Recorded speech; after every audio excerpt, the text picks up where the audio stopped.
wanabadilisha waangalie hii barabara.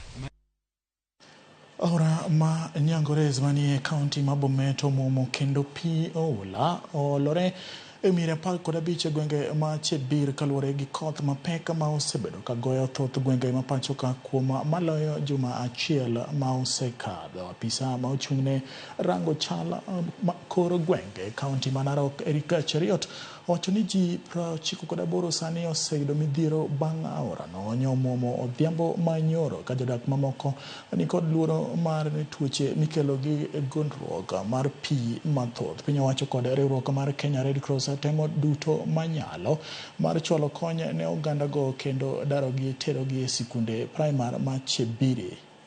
And we have had 2 landslides, one at Kapkimolo in Longisa and one in Chemaner. And we're luckily no fatalities on those 2 areas.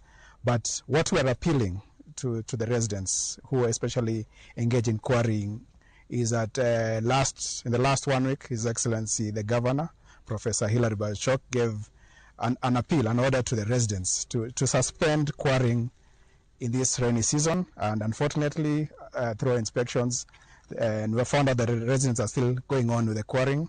And for their own safety, we appeal once again that they suspend the quarrying activities just for the sake of their lives. For this location and the drowning, we have identified Chebiri Primary as our rescue center. That's where we shall locate the residents who have just been rescued. And in that point, the county government, in conjunction with our partners, the Red Cross, we shall provide them with foodstuff. For the residents who are marooned, we are lucky as a department. The county government of Bomet is that they are equipped with these boats, floaters, and they are with the life protection gear, which they are able to go and rescue the residents of Bomet.